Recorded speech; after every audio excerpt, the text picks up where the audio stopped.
Thank you. Good afternoon, Sarjanema. First of all, thank you for coming here. Thank you to everyone who has joined us online on this stream.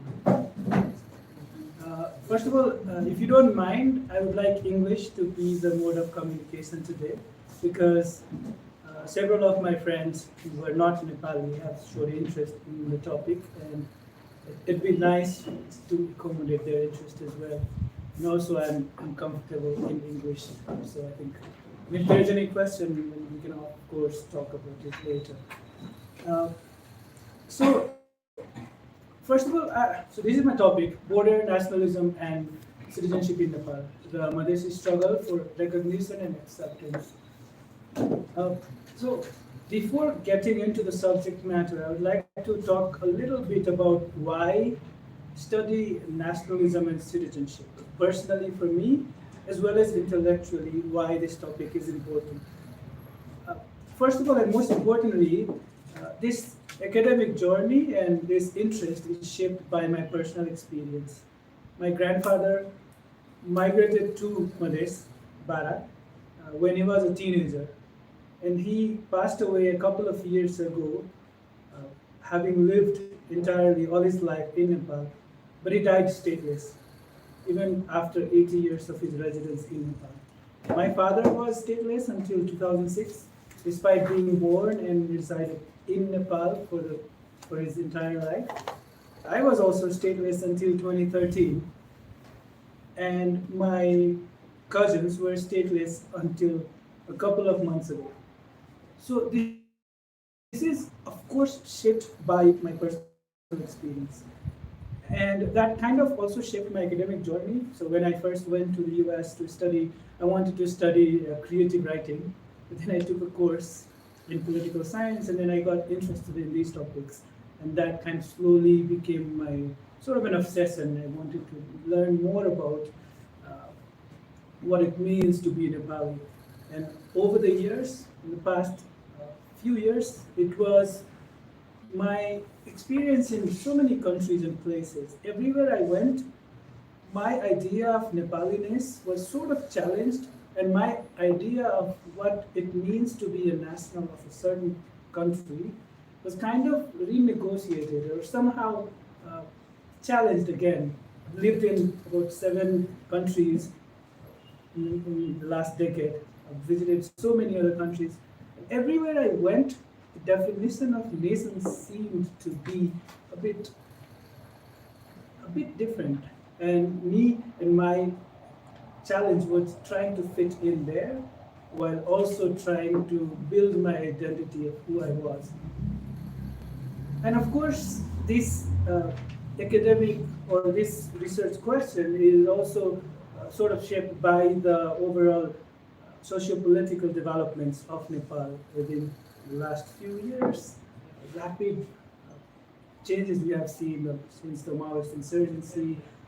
Then we had the Madhesh movements, right? The drafting of constitution and the whole long struggle for the citizenship amendment.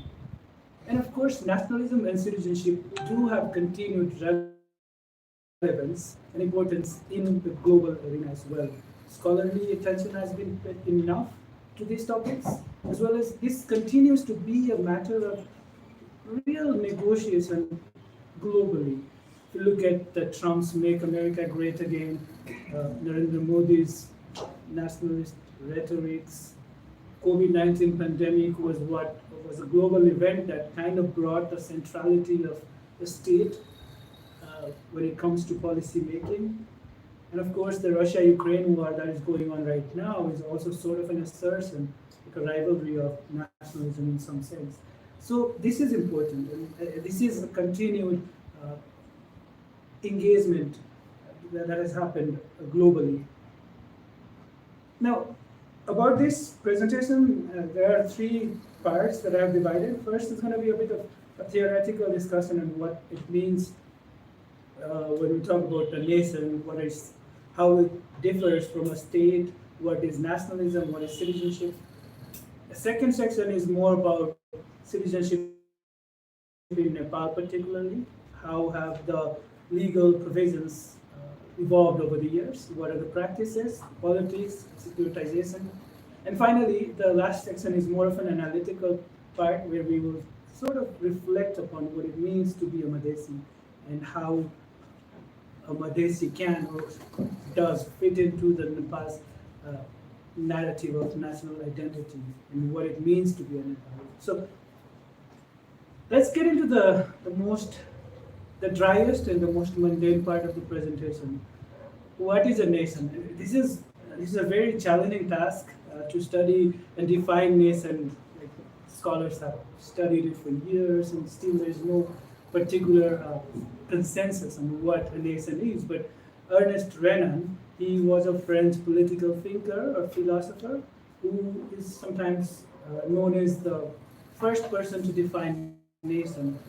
He says a nation is a spiritual principle which results from the complexities of history.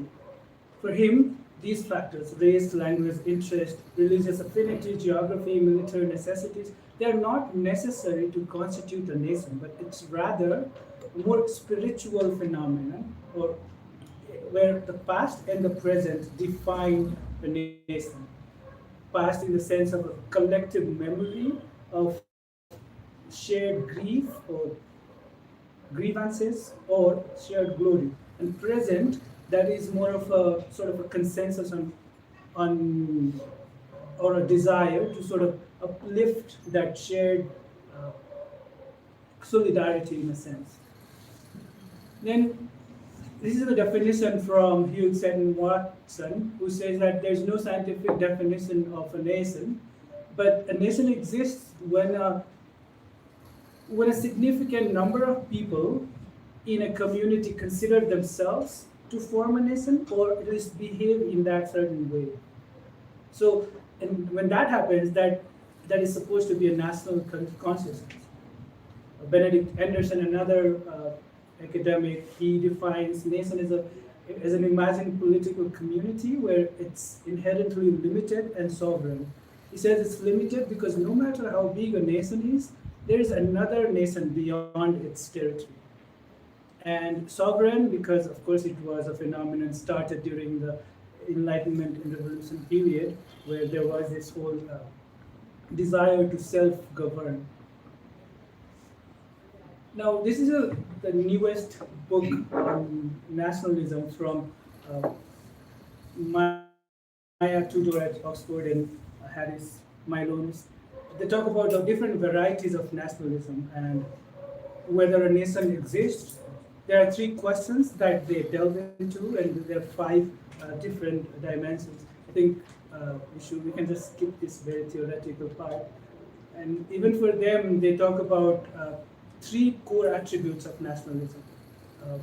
The first is an intersubjective recognition of a membership in a political community, imagined community, that it's an imagination to be a part of that particular community. And the second is a drive for self-rule, sovereign self-rule, like there is some sort of aspiration for self-rule. And the third is the symbols and practices that binds the whole community together.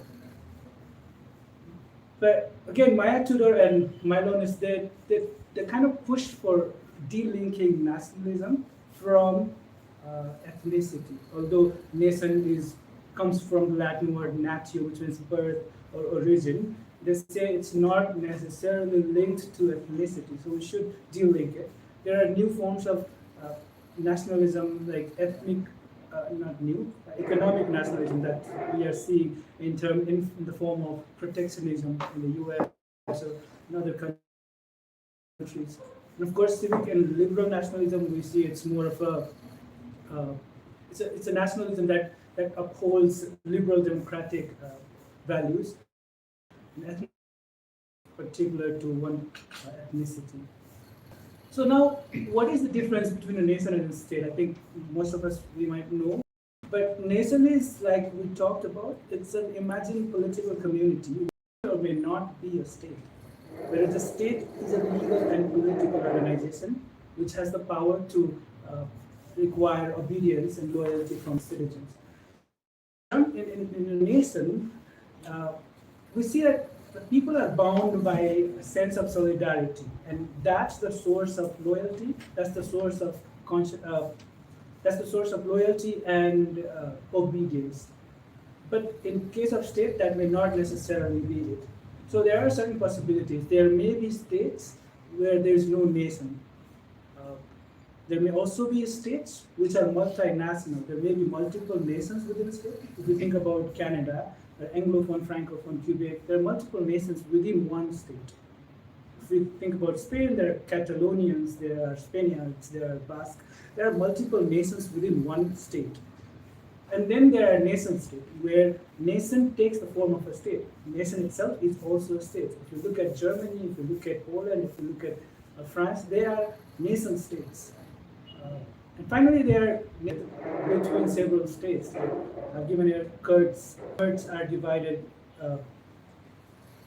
ethnically, different political boundaries. Some are in Syria, some are in Iraq, Iran, Turkey. So these are some of the possibilities, and I think I would come back to this later, whether Madhesh is a nation and whether it is divided by India-Nepal border. Now, nationality and citizenship, they are used synonymously for the most part, but there's a clear connotation that nationality refers to a member from a certain nation. But citizenship, it comes from the Latin word civis or civitas, which means a member of a city-state. Before it was Sparta, Rome, Athens, there were the city-states, and this is the Latin word that used to denote what a citizen means.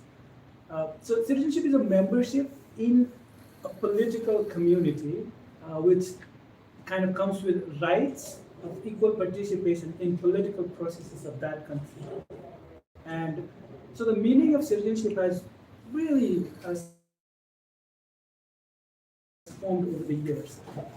During the time of Aristotle, citizenship was meant only for free individuals who were fit to govern and obey, who were fit to make laws and also observe them. We also saw Marcus Aurelius, the Stoic philosopher. For him it was separate from politics, citizenship. And Rousseau was more like a moral compass. And today, citizenship is more and fundamentally political. It's not just a membership in a political community, but also an assurance of active political participation and equal enjoyment of social political rights. Citizens, therefore, are freely engaged, fully committed decision makers of a country or a state. Now, citizenship has four fundamental features: rights, duties, participation, and identity. T.S. Marshall defined three types of rights: civil rights, political rights, and social rights.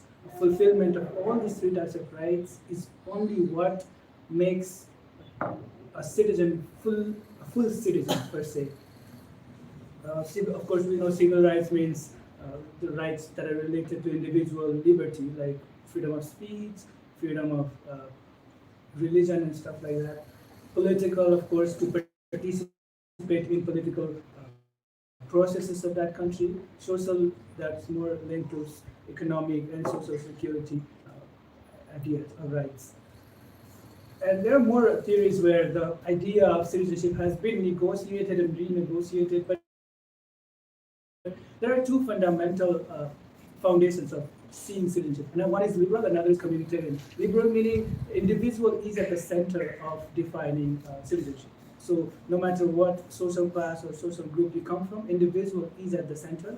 And in this case, the rights of the citizen is emphasized. And communitarian means it's more like society, like social cultural community that are at the center. Here, identity is emphasized, duties are emphasized. And then we come to the two principles that govern citizenship globally.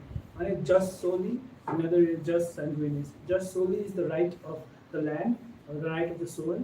So if you are born in a particular land, you become a citizen of that particular state automatically. The United States is the best example of this. If you are born in the US, no matter where you come from, you are a citizen of the state. And there are jus sanguinis. This is a more conservative, where citizenship is based on bloodline ancestries. Nepal is an example. Italy, I think Germany is also Japan, these countries. So for them, citizenship is derived from that ancestry. No matter if if an individual is born in Nepal, we don't give him Nepali or her Nepali citizenship just because she's born here. And that's in a way conservative way of dealing with citizenship. Now let's look at what the state of citizenship is in Nepal like. This is what a Home Ministry website defines citizenship. It's also kind of the same. Citizenship document is a certificate is a document that establishes the relationship between an individual and the state. It also sees citizenship as a membership of the political community. And this is a brief timeline of what has happened in terms of citizenship in Nepal. 1952, the first Citizenship Act was enacted. 63, we had the Panchayat introduced. In the same year, the Citizenship Ordinance was adopted, which was in 1964 adopted as the Citizenship Act. And that Citizenship Act was governing Nepal's citizenship distribution until 2006, despite the reform in 1990 after the first People's Movement. And of course, 2015, we had the new constitution, and it took 8 years before the 2006 Citizenship Act was amended. Now, the legal basis, of course, the Mulukian, we consider it as the first constitution of Nepal. It sort of codified a narrow caste-based and Hindu national identity in Nepal. In terms of Citizenship Act, 1952 was the first one, like I said. There were 3 types of citizenship, and it was the most liberal in terms of citizenship laws: birth citizenship, descent, and naturalization. So pretty much anyone who was born in Nepal was a citizen of Nepal. An individual whose one of the parents was Nepali could be a Nepali citizen. And if a foreigner wanted to be a Nepali citizen, they would have to be in Nepal only for 5 years of residence. And so there are 2 main reasons behind this liberal provisions, according to Frederick Gaze. He says that at that time, the proximity of the hilly and Madheshi people, or the leaders, was pretty close during the politics of that period. And the second, there was an influence of the Indian nationality laws, which was quite liberal. Now, 1964, this is where it gets grim a bit, and how when the Nepali national identity was kind of restricted to one particular group.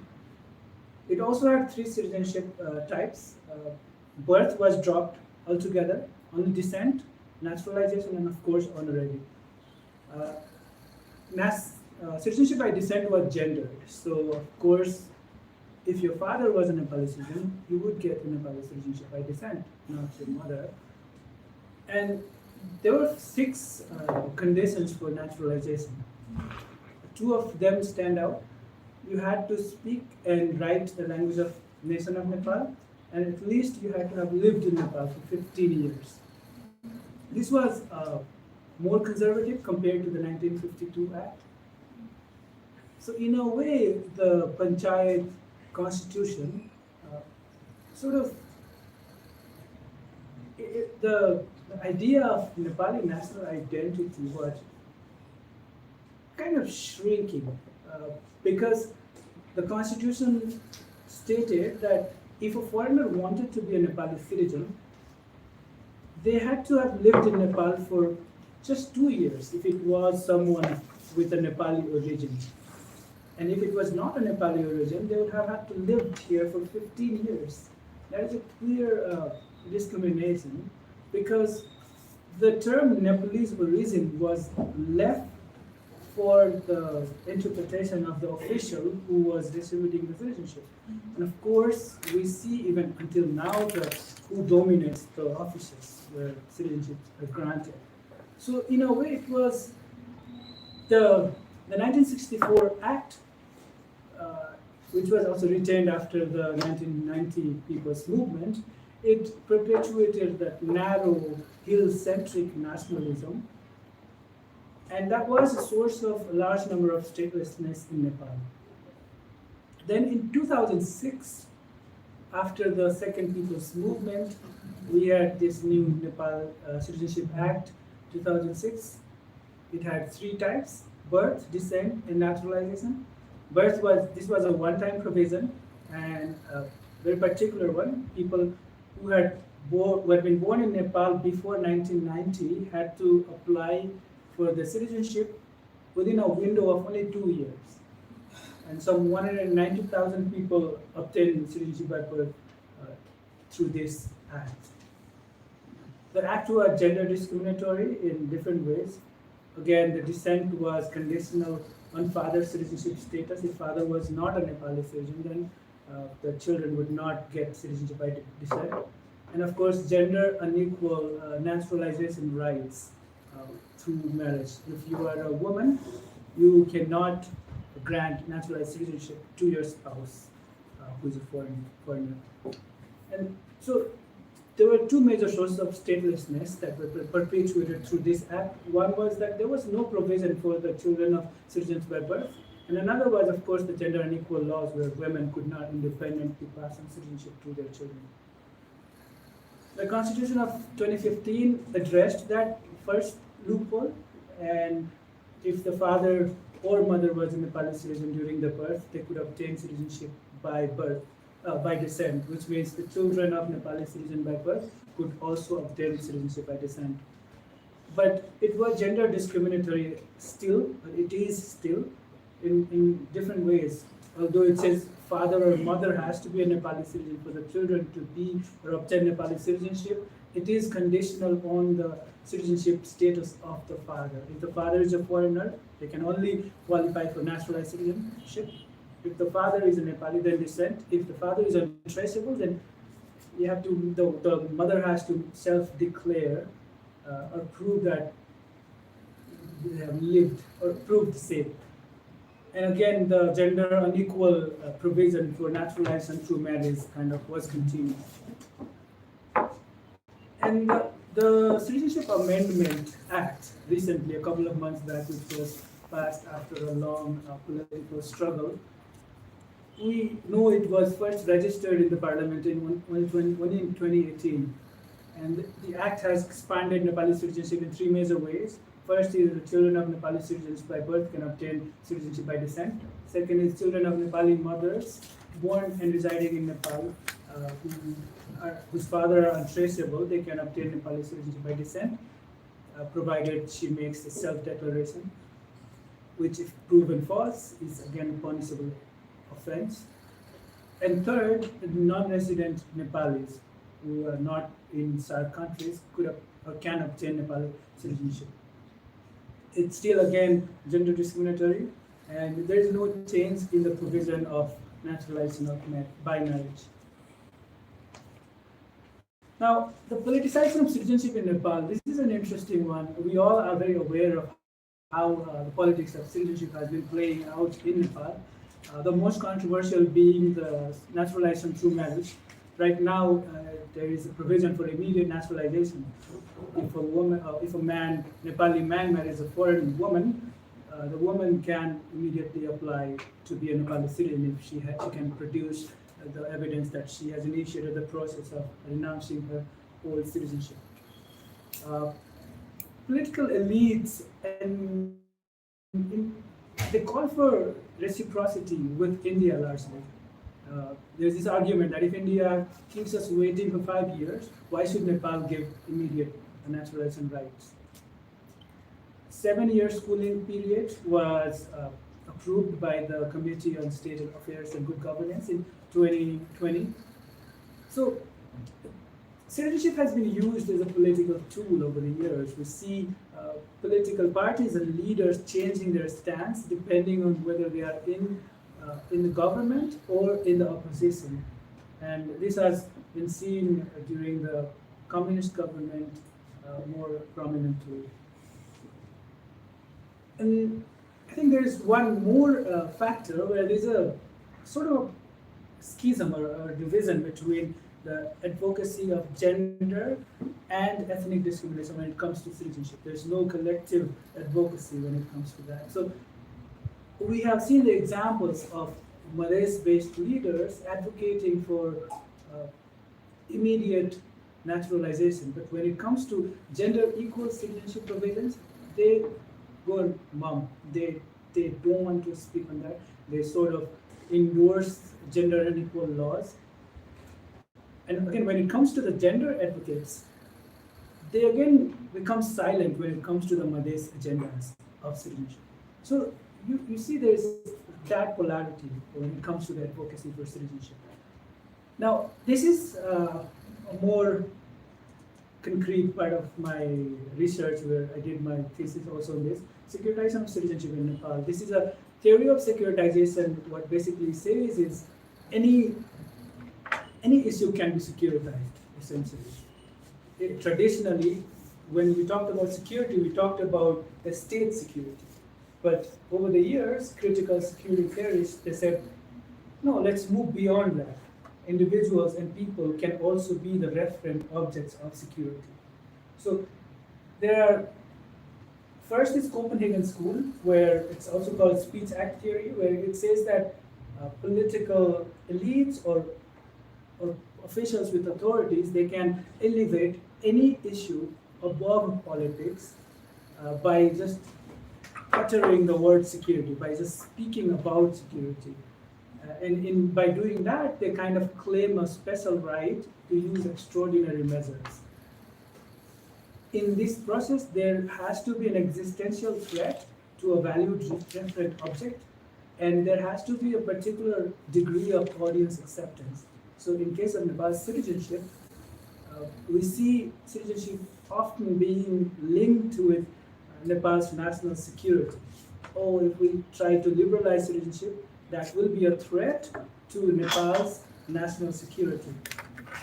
The second is through practices. You don't necessarily have to speak about security. It can be done so through legal or bureaucratic means. For instance, if you are sending more APF at the border, you don't have to keep speaking about it. That just shows it's being securitized. And the third is through association. This essentially means that any issue, if we link any securitized issue to another issue, that may also be securitized through association. So in my research, I analyze a discourse analysis of some political figures who used either direct or indirect suggestions linking security or linking citizenship with security. The implicit suggestions was that, liberalizing citizenship will pose a serious threat to the country's independence, sovereignty, and even existence. This is a very popular narrative among some political elites, or a section of political elites, let's say. And some of the most used and common phrases were these: ghatak parinam, fatal consequences; janasankhik akraman, demographic invasion; ऐतिहासिक दुर्घटना, historical catastrophe; राष्ट्रघात, treason; and of course the celebrity words Fujikaran and Sikimkaran, Khula Simana. And in all of these narratives and perception, the India and the open border is seen as a constant threat, posing a constant existential threat to Nepal or its sovereignty and independence. Now, what about the non-discursive securitizing practices? Here I see first is laws. So legally, we have seen a gradual liberalization of the laws. But that is because of the socio-political pressures put on the political or ruling class. But there is a little change in the mindset and perception, very little. We can see judiciary's conservative approach every time, even in some of the cases where it has decided on citizenship, the interpretation is very conservative. It is case-by-case basis. So in a sense, in a way, it has a sort of a self-inflated sense of responsibility as a final protector of Nepal's sovereignty. So, okay, this is the last phase. Now we are at the central stage where we have to protect the state sovereignty. So that's the kind of, I think, perception. And then finally, bureaucratic practices. No matter how liberal the laws are, the mindset stays the same. we have seen the reports of discrimination against minority groups and marginalized groups. For instance, I was talking with someone working on these gender rights, and a gender minority was apparently asked to produce proof of penetration to issue citizenship. So this is a kind of day-to-day challenges that we see in a way which kind of securitize citizenship in Nepal. So despite the legal changes, there is a sort of a bureaucratic resistance against the new and liberal laws. Uh, and this is, I think, for a large part because of the dominance of upper caste men, bound in Kshatriya part. About 88% of all civil services posts are occupied by them. Now, border and citizenship. Border has been securitized gradually over the years, both by India and Nepal. The Kargil war, the hijack of Nepal plane, the Indian flight. These were the kind of these were the impetus. But we see SSB, Sashastra Seena Bal, and APF presence along the border have dramatically increased. From Nepali side, the number of BOPs have increased significantly over the last 5-6 years. The role of army in border has also been elevated. After the 2015 blockade, there's a sort of a strategic shift in the state approach where the state sees potential border closure as a national security threat. So that's why we see sort of a militarization of the entire Madhesh of the border. And this has, of course, resulted in stricter monitoring and patrolling of the border. We have seen so many news about how locals are harassed at the border and frisked, questioned, and all that. And how does that affect citizenship? So the securitization of border sort of reinforces the perception that Indians cross the border to illegally obtain Nepali citizenship. This perception leads to securitizing practices furthermore, and the securitization also sensitizes the officials who distribute citizenship, and their behaviors tend to change depending on their perception of whether an applicant may be a potential Indian infiltrant. And of course, the Madheshi identity is very close to that of the Indians, socially, culturally, and appearance-wise, language-wise. So that is a clear disadvantage to that, and that's where the source of discrimination comes from. And the securitization of the border and the securitization of citizenship has led to a decline, a significant decline in cross-border marriages. This kind of forces to renegotiate the whole idea of Madhesh, to question the long and traditionally held practices of cross-border marriages. Now, the last part, Madhesh and citizenship. Let's look at these two maps and think about these two questions. What does it mean to be a Nepali? And what is the basis of Nepal's national identity? The first one is the map of Greater Nepal, which is a result of colonial ambition of Prithvinarayan Shah.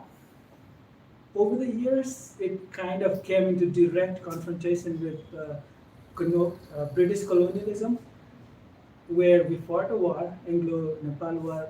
A large part of Nepali territory was lost to the British. Through the Sugauli Treaty and through the border treaty, Nepal regained some of the land in Tarai, in Madhesh, which now makes what is now Nepal, the modern Nepal. But this is just territory. What about the people who are at the center of national self-consciousness? What does it mean to be a Nepali? What did it mean to be a Nepali then? What does it mean to be a Nepali now? Now, is Madhesh a nation? This is a tough question to think, because if we look at the conditions, the race, language, interest, we see a lot of diversity. But those are hardwares per se. The software is the imagination, the solidarity. Do we consider to be a nation? Do we consider ourselves to be a part of a nation? Is there an aspiration for self-rule? What about common glory and grief? In a way, the state oppressed them historically for years, that kind of qualifies as a shared grief or shared grievance against the state. Is that enough? What about elite and popular fragmentation when it comes to Nepaliness, or when it comes to Madheshi as a nation? This is a question to ponder about.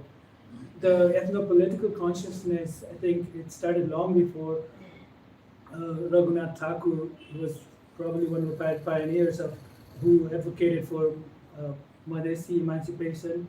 He said Madhesh was essentially a country that with its own customs, own nationality, but he said it was marked by psychological anxieties about state violence, tension, alienation, and socio-economic insecurities in the Tarai. Madheshi or Madheshiya was a term imposed by the rulers back in the day, but it was sort of claimed by the people in Madhesh. And then we also see the call for national integration of the Madhesh and Madheshi people with the larger framework of Nepalinese.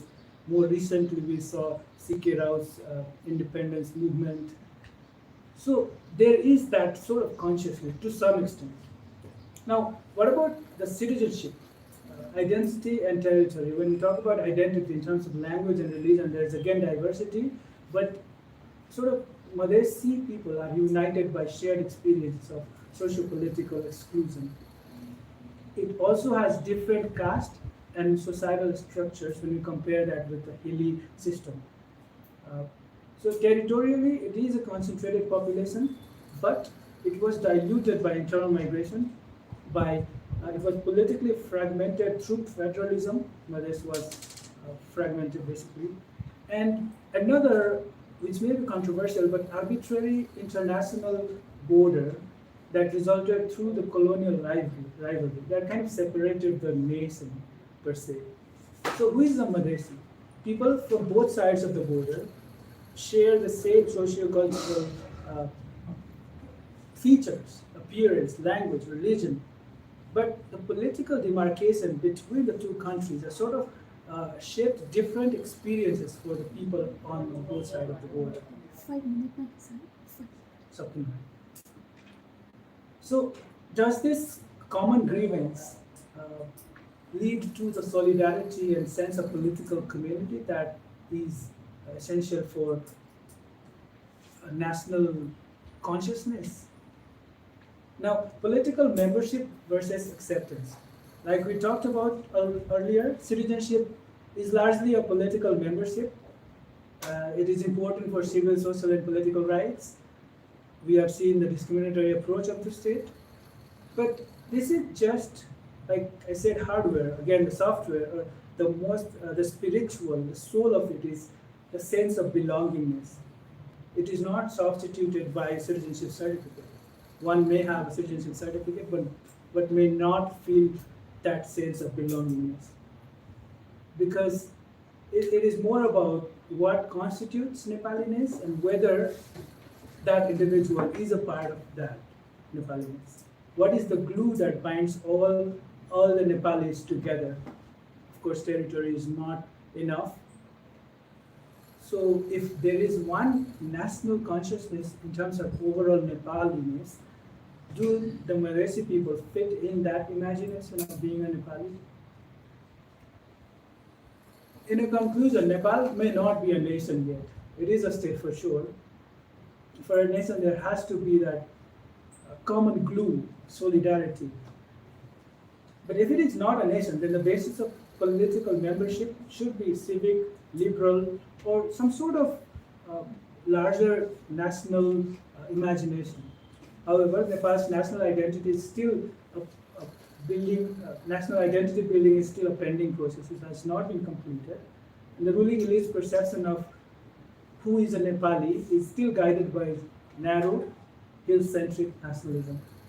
And this narrow approach, this narrow perception, is a threat or is a challenge to non-conforming individuals or groups for their claims to Nepali citizenship and belongings. This is it from me. Now we will talk about it more in form of question and answer. Thank you. महेशजीलाई धेरै धेरै धन्यवाद। अब हाम्रो खुला छलफलको विषय भएको छ। म क्वेसनमा आउनुभन्दा अगाडि एकचोटि चौतारीको अनाउन्समेन्ट छोटोमा गरिहाल्छु है, अघि छुट्टै छ। अहिले चाहिँ चौतारीको पब्लिकेसनहरू होइन, जर्नल किताबहरू चाहिँ सेलमा लागिरहेको छ। अनि तपाईँले यो जर्नलहरू चाहिँ एक सेटमा 6वटा जर्नल छ। यो चाहिँ 1900 पर्ने हो, तर अहिले चाहिँ यो अफर लागेको भएर तपाईँले 6वटा जर्नल एक सेटको चाहिँ 1399 मा पाउनुहुन्छ। अनि त्यसपछि अर्को चाहिँ यो किताबहरू थिङ्किङ अबाउट हिस्ट्री, नेपाली इतिहासको परिवेश, निकोजन र नेपाल, हिस्ट्री एज ल्यान्डस्केप भन्ने यो 4वटा पुस्तक चाहिँ एक सेटमा 4वटा पुस्तक छ। यो पर्ने मूल्य चाहिँ 1798 हो, तर अहिले यो अफर लागेको भएर यो चाहिँ तपाईँले 1299 मा पाउनुहुन्छ। यो चाहिँ हाम्रो अगाडि फ्रन्ट डेस्कमा गएर बुझेर तपाईँ लिन सक्नुहुन्छ। हुन्छ, तपाईँको question. Thank you very much for your talk. And in a simple way, you made us understand the complex concepts of nationalism. My question is related to the map that you showed in your presentation. And that map was about 2 parts of Nepal arrived. One part was to be given to Nepal on the basis of 200,000 per annum taxes. And one part was in return of the loot and killing that Nepali soldiers did in the 1857 in Lucknow, it's known as Lucknow loot. And there was a middle part called Madheshi. My question is, before that, what was that geography? Before even British, is there any scholarship available? Before even the British gained control over those areas, is there any scholarship available which says that it was a kind of kingdom or a principality, it was under Bengal, Mother? Is there anything like that where I can mention further?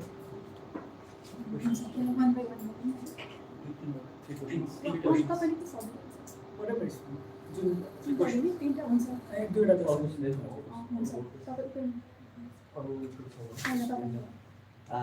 of all the conversation we had before, my own perception of the Madheshi nationalism is based on anti-colonial nationalism. The Pahari colonization of Madhesh has caused this mentality. So if the self-rule is ensured in Madhesh, then we'll see the perception of Mithil and Bhojpur to see themselves having a conflict. Now that the colonization completely eradicates, we see this problem in Bihar. There is a demand for a Bhojpur state and not as a unified Bihari identity. So do you see this image even that will happen in Nepal? Thank you. Two parts. One, do you see the gender-based discrimination in the citizenship right as a direct, if not entire, consequence of Madheshis in Nepal? If there were no Madheshis, and would there be any fear of Biharis and UPs coming in and taking over because we have roti-beti connections with Mithila or Awadh or Vadagopal? So this has been time immemorial. That's one question. Is there any direct link to this? Second, the whole idea of this angst of caste bound, I would rather say bound Kshatris in Kathmandu, the hill leagues against Madheshis. Is it security or is it just insecurity in terms of their own lack of identity that goes anything beyond the Sa rule? So for if people, Madhesh has Mithila and Awadh or different parts, we have our identity that goes back to ages, right? If you believe in the myths, then Sita was here, so we have our identity. What did the Bounds and Kshatris have before the Sa? So is that a result of that it created from Gurkha, the treaty signed with Gurkha and British India, became now a treaty with Nepal and India, right? So is that at the essence of this discrimination against Madheshis or their fear of Madheshis?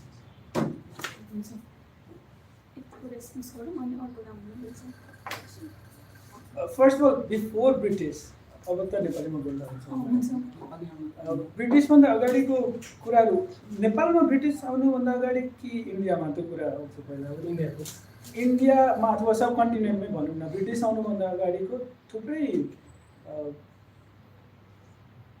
अभिलेखहरू छन् historical राइटिङ्सहरू छन् इन्डियामा पनि multiple किङडम्स end नेपालमा पनि आफ्नै किङडम्सहरू नै थियो 18th सेन्चुरीभन्दा अगाडिको तराईमै पनि मल्टिपल किङडम्स नै थियो so that was there so अब त्यति बेला नेसनल कन्सियसनेसको कुराहरू स्टडी त गरिएको छैन first of all let's just flag it that a nation nationalism is an imported concept European concept हो फ्रेन्च रेभोल्युसन पछिको कुराहरू हो अब हामीले बिस्तारै त्यो नेसनलिजम इज अ डक्ट्रिन र nationalism is a political movement हामीले त्यो पोलिटिकल मुभमेन्टलाई जस्ताको त्यस्तै ल्याएर we try to make sense of that here अब त्यो कुराहरू त्यति बेला थियो कि थिएन त्यो that's I don't think I have come across that literature myself तर हिस्ट्रीको कुरा गर्ने हो भने त त्यो त मोस्ट पोलिटिकल हिस्ट्री टन्नै छ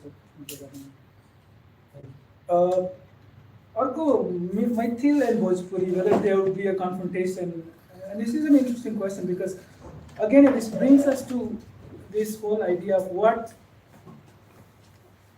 creates a nation like what constitutes a nation so usually हामीले race language religion in your they become less important it becomes I think it becomes secondary. What is more important is that spiritual foundation, that the sense of solidarity, the connection, or the shared past, and that will or that desire to pursue the same past in the future. So, about Bhojpuri and Maithili, they are just two languages. About the language, nahi नेसनको determinant हुन्छ त not necessarily because if that is the case नेपालमा कति 100 कतिवटा nation so अब त्यो confrontation it can not be avoided हुन पनि सक्छ नहुन पनि सक्छ but based on nationalism I doubt त्यो चाहिँ नहुनुपर्ने हुँदैन होला जस्तो लाग्छ मलाई चाहिँ अर्को जेन्डर डिस्क्रिमिनेसन बिइङ र मधेसको connection in citizenship laws. So that is something I explored पहिला मेरो रिसर्चमा I think मेरो personal opinion चाहिँ it is used as a tool national security को threat जुन देखाइन्छ भारतसँगको ओपन बोर्डर र इन्डियन इन्फिल्ट्रेसनको कुराहरू होइन तहरको गुरुङको रिपोर्टदेखिको कुराहरू होइन डेमोग्राफिक इन्भेजनको कुराहरू यो ठुल्ठुलो वर्डहरू युज गरिन्छ I think त्योलाई युज गरेर जेन्डर डिस्क्रिमिनेसन हामी जस्टिफाई गर्छौँ आई थिङ्क यो एकले अर्कोलाई सब्सटेन्सिएट गरेको भन्दा पनि I think it is a circular process हामी जति जे भने पनि Nepal is a patriarchal country Hinduism and Hindu cultural जुन बिलिफ हाम्रो जुन मुलुकी ऐनदेखिको कुरा छ होइन it is a patriarchal country so in a way हामी त्यो इन्डियासँगको इन्सिक्युरिटीलाई नेसनल थ्रेटको इन्सिक्युरिटीलाई त्यो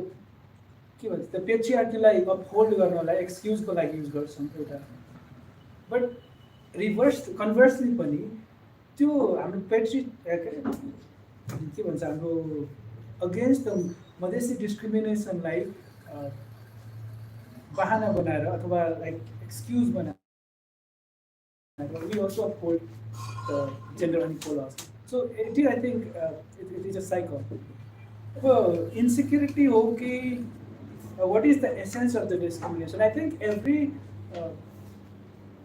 group, every community has their own rich legacy of culture or history. So I don't think I can comment on whether the Bao Kshatri or Brahmin Kshatri or upper caste have their own legacy or not.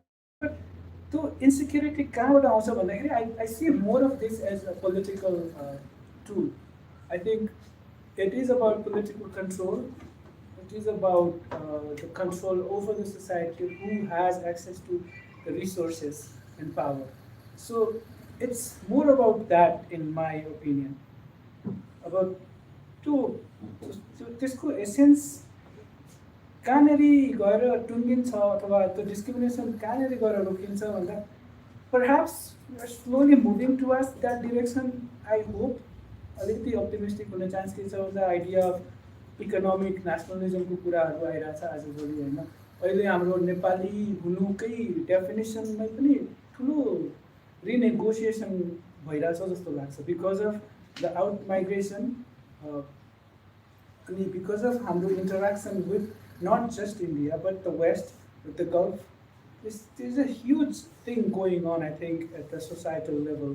So society-लाई नै हामीले सोच्न बाध्य बनिरहेको प्रोसेसहरू छ। So I don't know, maybe that will slowly decline and maybe our understanding of what it means to be a Nepali will change collectively. अब यहाँबाट मधेसबाट कोही धनुषाबाट मलेसियामा गएर काम गर्ने मान्छे हुनुहुन्छ भने मलाई त कहाँको बस भन्दा म नेपाली हो भन्नुहुन्छ नि, म त इन्डियन हो भन्ने होइन। सो कहाँबाट आउँदैछ त, where is that consciousness coming from? So त्यो इन्टरेक्सन एक किसिमको त slowly it's a gradual process I think that is collectively creating us all together. But again, this is a big subject of study. A lot of things need to be studied. The diaspora ma pani Gulf ma hoस् अथवा West ma होस् अथवा Australia ma होस्, the inter-ethnic के भन्छ त्यसलाई इन्गेजमेन्टहरू कतिको छ, इन्टरेक्सनहरू कतिको भइरहेछ? Do we know that? नेपालबाटै अथवा पहाडबाट इन्डियामा जाने के अरे मुम्बईमा दिल्लीमा ठुल्ठुलो सहरहरूमा गएर it's a large population of हिली युथ्स इन इन्डिया। त्यसै गरी मधेसबाट पनि त हुन्छ, but do Madhesi and hilly people socialize together? How is that happening? चित्रहरूको इन्टरेक्सनहरू के कस्तो छ? अ lot of things to study, धेरै पढ्ने बाँकी नै छ। Okay, my question is, I mean, I agree with all the things that you say, that is of course the thing. But as a researcher and the kind of the privileges that you have of the access of the resources that you have, I would have expected a little bit more empirically valid research that you could have put into the presentation. For example, I mean, and if there is no new empirical facts and the things to substantiate, then then the risk is that you are reiterating the established information that is already there. So in a sense, that don't you think that more empirical thing would have been more possible to, I mean, because most of the sentences are normative, most of the things are not established information. So what is the new addition that the thing that I'm not, and one addition that of course is about securitization of the things. But probably, I don't know, you didn't mention it well, or I don't know, there is no empirical thing. So mostly in the presentation, I think it should have been more empirically packaged to deliver. Otherwise, the risk of re-establishing the same thing. So more empirical. That's a comment. यो एउटा सानो तपाईँले यो मधेसभित्र जस्तो Madhesi identity जो छ, Madhesi nationality तपाईँले भनेको यो civic हो कि इथनिक हो, कुन रूपको हो? जस्तो मधेसभित्रै मान्ने हो भने मुस्लिमले पनि आफ्नो रिलिजन बेसमा उनीहरूको आइडेन्टिटीको आफ्नो मुभमेन्ट, थारूले आफूलाई पनि छुट्टै आन्दोलन गरेर उनीहरूले आफ्नै आइडेन्टिटी गर्यो भने इथनी थारूको उनीहरूको थारू आइडेन्टिटीको बेस इथनिसिटी हो, अनि मुस्लिमको बेस भनेको रिलिजन हो, इथनिक आइडेन्टिटी। अब इथनो रिजनल सेटिङमा आधारित मधेसको आइडेन्टिटी छ भने यसलाई कुन रूपमा लिने तपाईँको स्टडीमा के हुन्छ? किनभने अलिअलि क्लोज मेरो पनि स्टडी म गरिरहेको कारणले जस्तो राजवंशी, मेचे, कोचे, सतार, हिमाल, उहाँहरूको पनि आफ्नै ल्याङ्ग्वेज छ, उहाँहरूको इथनिक ग्रुप हुनुहुन्छ भने मधेसभित्र मल्टिपल इथनिक ग्रुप छ भने त्यसलाई कुन आइडेन्टिटीको रूपमा लिने तपाईँको स्टडीमा किन? जस्तो स्वान सरले भन्नुभयो तपाईँसँग मल्टिपल रिसोर्सेस के हो? अर्को नेपाली नेसनलिजमको बारेमा यो पनि सिभिक हो कि इथनिक हो? यो नेसनल आइडेन्टिटी आफूमा हो कि होइन? किनभने एउटा कास्ट ग्रुपको अथवा एउटा ग्रुपको आइडेन्टिटी अरूमा थुप्रिएको छ। इभन नेवारको केही पनि त्यहाँ छैन, अब तपाईँको केही पनि त्यसमा मिलेको छैन, त्यो वेशभूषा, खानपिन केही पनि छैन। अनि यो नेसनल आइडेन्टिटी बन्नलाई तपाईँको नेपाली आइडेन्टिटी जो थियो, नेवार भन्नु अथवा तामाङ भन्नु, राई, लिम्बू, गुरुङको पनि त्यहाँ इन्क्लुड गरेर त्यो बनाएको छैन। मधेसको त पुरा इग्नोर्ड नै छ, मधेसको त पुरै मधेसको सबै इग्नोर्ड नै छ। यो आफैमा यो नेसनल आइडेन्टिटी, नेपाली नेसनलिजमको नेसनल आइडेन्टिटीको फर्ममा तपाईँले भन्नुभयो कन्स्ट्रक्टिङ छ। यो एउटा प्रेजेन्टेसनमा मैले हेरेँ, अहिले यो प्रोसेसमा चाहिँ यो बनिसकेको छैन। यसलाई अलिकति आफ्नो स्टडीमा अलिकति व्याख्या गरिदिनुहुन्छ। Thank you for the talk. And I guess my question is kind of relevant to access to empirical materials or empirical archives. As you showed us like different citizenship laws and how the citizenship laws has changed over time. And something really interesting I find, like what you were talking about, is that you mentioned in some laws there will be like some space of ambiguity. So it will be the judges who will kind of interpret these spaces, ambiguity, and make their judgments. So I'm just curious, like, are these materials or kind of archives about how judges make decisions or interpret laws and make decisions in each individual cases? Are these kind of archives available or accessible? It's just a curiosity question. Thank you. First of all, thank you for the comment. I think there was sort of a misunderstanding in this whole discussion series. I thought this was a discussion series, so I completely ignored the empirics of the securitization part. That was my overall research. So in that, I do have the data where I have done the discourse analysis of about 15, 16 mainstream leaders and advocates. So I have analyzed their speeches, the words that they have used, the narratives they have used. And of course, I have also done the interviews to substantiate that.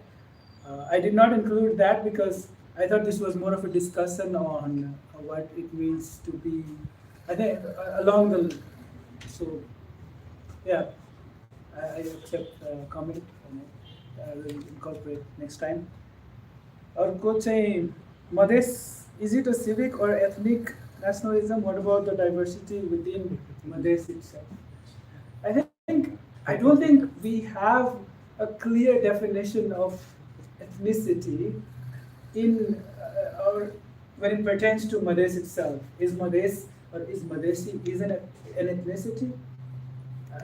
किनभने नेपालमा it's more of a caste-based social structure. So we have the diversity in caste, we have the diversity in religion, we have. But again, is this one common ethnicity, the Madheshi? I don't know. Somewhere I've seen it used as ethnicity, somewhere it's not. But whether it is an ethnicity or not, it is more, I think, qualifiable as a nation, more than ethnicity. Because for a nation, ethnicity is not important. It is that shared sense of solidarity or community. So that's my sense there. Now, what about Nepali national identity? Of course, it is an unfinished business. What we know of now as the Nepali identity is still exclusionary. So, I don't know if that was a comment or a question, but I think that there's a long way to go when it comes to Nepali national identity. Who is a Nepali? I may have a Nepali citizenship being a Madheshi, but am I Nepali enough? Do I feel I belong here? Do I feel that sense of belongingness? I think it's not possible to certainly say yes or no until we have that comprehensive framework of national identity. About the archives, yes, there are. So when I was talking about that, I had used. So you can use the Supreme Court decisions. There are the decisions on the Supreme Court website, so you can go one by one if you would like. But also, if you want to use secondary data, the FWLD, Forum for Women, Law and Development, they have done a compilation of all the decisions made by the Supreme Court. So there you can see. So what's the name of it? It's called FWLD, Forum for Women, Law and Development. Okay, so they have reports, multiple reports, where they have analyzed the Supreme Court decisions. And it's interesting because, like I said, Supreme Court's interpretation has been controversial. So for instance, if you go asking for citizenship in the name of a mother, they would say, okay, give her a citizenship in the name of a mother. But their interpretation is that, oh, because her father is untraceable, then you give. So you see the interpretation here. So, yeah, I hope I answered the question. यसको मेरो दुईटा प्रश्न एउटा जस्तो यो ethnicity र nationality कुरा आउँदै गर्दाखेरि चाहिँ सरले अब जस्तो कि नेसनालिटी एकदम त्यो भेग टर्म हो स्पेसिफिक यस्तो छैन भने जस्तो एथनिसिटीको आधारहरू चाहिँ के हो जस्तो कसै एउटा एथनिक ग्रुप हुनु या अथवा एथनिसिटीकोलाई क्वालिफाई गर्नुको लागि चाहिँ यस्तै नै कुराहरू हो त्यसलाई कम्प्लिट केही आइडियाहरू छ होइन त्यो भयो भने चाहिँ अलिकति क्लियर हुन्छ होला त्यो के छ त्यो एउटा प्रश्न हो। त्यसपछि नेपालको हामीलाई त्यसरी अब पढाइ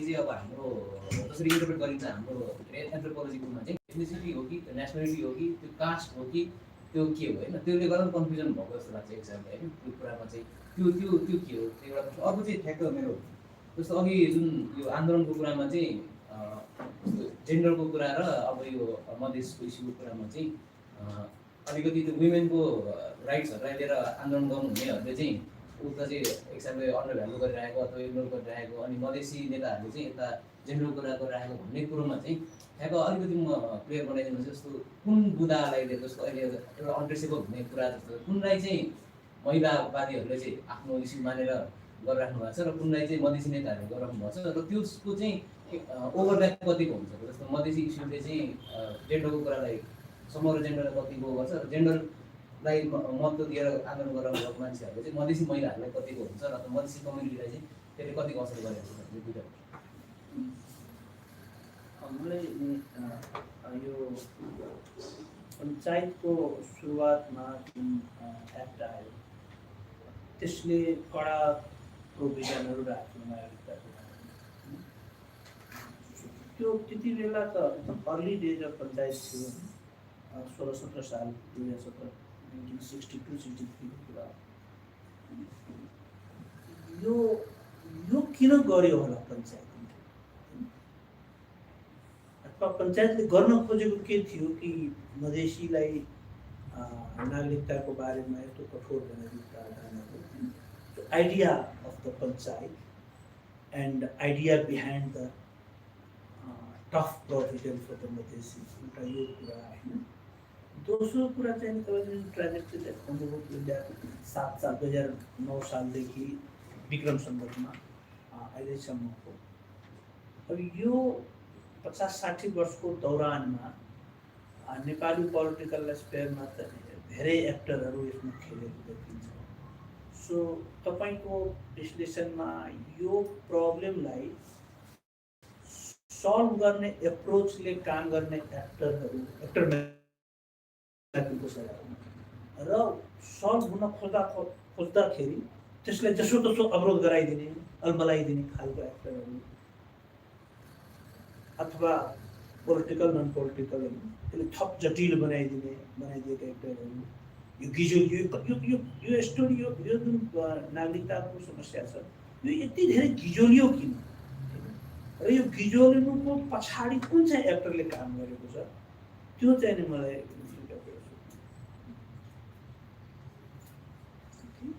अर्को क्वेसन चाहिँ फेसबुकमा आएको छ विवेक वर्णवालजीले सोध्नु भएको छ। उहाँको दुईवटा प्रश्न छ। एउटा चाहिँ तपाईँले 2013मा कसरी नागरिकता पाउनुभयो र अर्को फ्रेडरिक पेजको किताब चाहिँ कहाँ पाइन्छ भनेर सोध्नु भएको छ।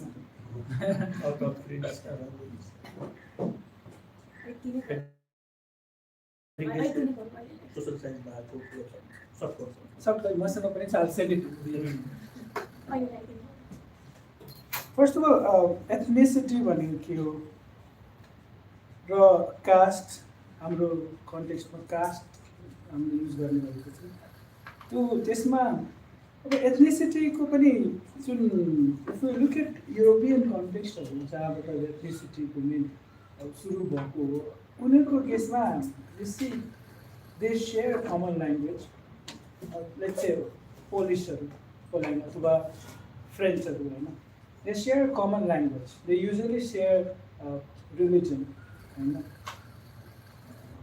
अनि it's ethnicity is mostly linked to के भन्ने birth, it's sort of related, but अफ्रिकामा त ट्राइब भन्छ अगाडि होइन, ट्राइब भन्छ होइन, त्यसकै I think it's an upgrade of that, I think it's a more bigger comprehensive term used for like this ethnic. हाम्रो केसमा त कास्टहरूले एथनिसिटी बनाउँछ कि बनाउँदैन भन्ने कुरा सोध्नु जस्तो लाग्यो होइन।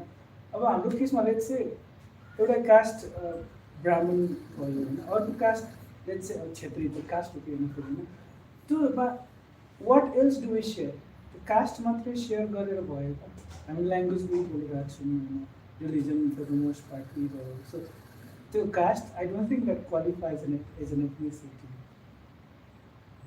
अर्को जेन्डर र एथनिसिटीको जुन ओभरल्यापको कुरा गर्नुभयो एडभोकेसीको कुरामा, सिटिजनसिपको कुरामा, अब फर इक्जाम्पल मैले अघि भनेको थिएँ मधेस बेस्ड पार्टीहरूले अथवा एक्टरहरूले के पुस गर्छन् भन्दा हाम्रो वर्षौँदेखि चलिआएको जस क्रस बोर्डर म्यारेजहरू छ होइन, हामीले इमिडिएट नेचुरलाइजेसन वर्षौँदेखि पाइरहेको छ, त्यही नै कायम गर्नुपर्छ भन्ने खालको पुस गर्छन् होइन। अब जेन्डर एक्टिभिस्टहरूले यही कुरामा they take a back step, they don't want to support this because it's not about gender discrimination होइन। तर फेरि when it comes to gender discriminatory कुराहरू जस्तै आमाको नामबाट नाम, you don't see the Madhesh based parties stepping up on that. Okay? This is something that a coalition can be built होइन, solidarity सँगै गएर लबी ग्रुप ठुलो बनाएर सँगै गर्न सक्ने कुरा हो नि त, एउटा सिटिजनसिपकै कुरा हो होइन। तर आई थिङ्क जो एफेक्टेड छ उसले मात्रै गर्नुपर्ने खालको एउटा मानसिकता छ हाम्रोमा, त्यो छ। अर्को सरको क्वेसन थियो पञ्चायत बेलाको किन एक्सक्लुजनरी भयो अथवा त्यो सोच के थियो त्यो बेला। I think a large part of it was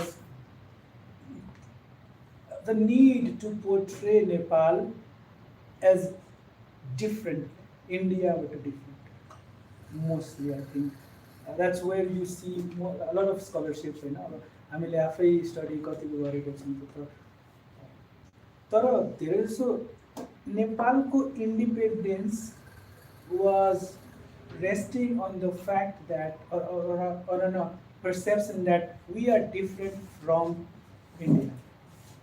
हामी इन्डिया होइन त्यसैले नेपाल हो जस्तो भन्ने खालको एउटा मानसिकता जस्तो। अब इन्डिया नहुनुमा त then you sort of create an identity or a national identity where your identity or your language or whatever you advocate for, that is different from that of Indians. That was त्यसकै कुरामा हिन्दीलाई हटाउनु होइन, अथवा नेपाली बोल्नुपर्ने, अथवा जुन एउटा न्यारो मानसिकताले जुन न्यारो definition adapt गर्यो, I think that is at the centre of it. नेपालको रेजन डेथ भन्छ नि, नेपालको एक्जिस्टेन्सको त्यो मेन एसेन्स के हो त भन्दा we are a different nation, that's why we claim sovereignty, that's why we claim independence. त्यहाँबाट I think that's where it starts जस्तो लाग्छ मलाई चाहिँ। अब किन गिजोलियो भन्दा this is a tough one, किनभने हामी कस्तो छ भन्दा वी सी एक किसिमको कमिटमेन्ट, इभन मधेस बेस्ड पार्टिजहरू अथवा एक्टरहरू वी सी त्यो एक किसिमको थियोरेटिकली हामी सबै एक ठाउँमै हुन्छौँ होइन मोस्ट अफ द टाइम, हामी like we are all advocating for citizenship, but when it comes to actual delivery, actual change, policy change, हाम्रो डिसिजन चाहिँ it's very short sighted, very dependent on what we get out of that particular event. And we have seen this a lot of the times, not just Madhesh parties, but also communist government हुँदाखेरि होस् अथवा कुनै नेताहरूको पनि उनीहरूको स्ट्यान्सै change हुने खालको कुराहरू छ क्या। But that is because they are theoretically जेमा believe गरे पनि when it comes to actual delivery, they start thinking about their own political benefits. And I think this is a bigger problem, not just citizenship. कुनै पनि कुराको जुन ownership हुन्छ, जुन के भन्ने त्यसलाई loyalty to that agenda, it's not strong enough. At the center of it all, what trumps everything is self-gain politically. And that's how our politics seems to be running. कसरी ticket पाउने, जितिसकेको मान्छेले कसरी अर्कोबाट ticket पाउने भन्ने त्यतिकै सोचेको हुन्छ। Ticket नपाउनेहरूले कसरी टिकट पाउने भनेर सोचेको हुन्छ। त्यो गर्ने क्रममा त्यो एउटा साइकलले चलाइराख्नको लागि आई थिङ्क द्याट्स वेयर हामी we fall behind जस्तो लाग्छ। सबको क्वेसन चाहिँ यो 2017 पछिको कुरोमा दिने छ। कम्प्लिकेटेड 2007 सालदेखि रिजर्भमा। अनि यसमा यो क्वेसन किन राखेको मान्छेले भने त्यो क्रोनोलोजी भनेको जसरी तपाईँले क्रोनोलोजी बनाउनु हो, सो तपाईँको प्रेजेन्टेसन एकाडेमिकली साउन्ड त सधैँ छ, तर उसको नेपाली पार्टमा पोलिटिकल पार्ट, कुनै कुराको पोलिटिकल पार्ट जुन छ नि, त्यो तपाईँले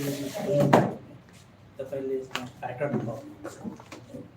हामी वर्किङ हुँदा मसँग छ, खालि मैले तपाईँलाई दिमागमा किन दिएको भने तपाईँले त्यो एफोर्टहरूको चाहिँ क्रोनोलोजी निकाल्नुभयो भने then you get the clear picture कि कसले यो कुरा बल्झाएको छ, होइन, कसले यसलाई सल्भ गर्न खोजेको छ। एउटा कुरा क्लियर के बुझ्नु पर्यो, मधेसी पार्टीको लिमिटेसन पनि हामी बुझ्नुपर्छ। एजेन्डा उठाउने मात्रै मधेसी पार्टी, सल्भ गर्ने पोजिसनमा छैन क्या, होइन, किनभने यो नम्बरको गेम हुन्छ। तपाईँ जब त्यो एफोर्ट तपाईँ देख्नुहुन्छ, इन्ट्रेस्टिङ प्याटर्न चाहिँ तपाईँको प्रेजेन्टेसन चाहिँ एउटा फरक लेभलमा यसले हाइट गेन गर्छ। त्यसो लागि विवेकको एउटा क्वेसन थियो, हाउ आई गट सिटिजनसिप 2013 मा 2000 त्यति बेला। So we have had like narrow windows of opportunities. हो त्यो आउँछ सुप्रिम कोर्टले जबसम्म चेप्दैन त्यो बिचमा verdict आयो ट्याक्कली आयो। So that was being lucky. That's how I got lucky, and that's how not to know I would not be in this room giving you a presentation. Just 10 years ago. Just 10 years ago, everything changed. Yeah, I think a lot.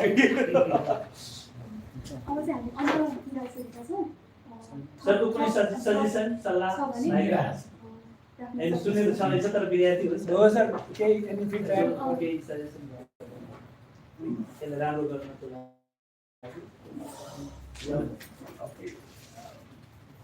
सोनजीको कुरा त valid हो, ongoing and छलफल what is the new value add हामीले काम गरिरहेको छ। तर के हो त भन्दा सधैँ भ्यालु एड पनि हुँदैन, कुनै कुनै विषयलाई पटक पटक भए पनि रिएफर्म गर्ने राख्नुपर्छ। त्यो रिएफर्म गर्ने सन्दर्भमा त राम्रो हो।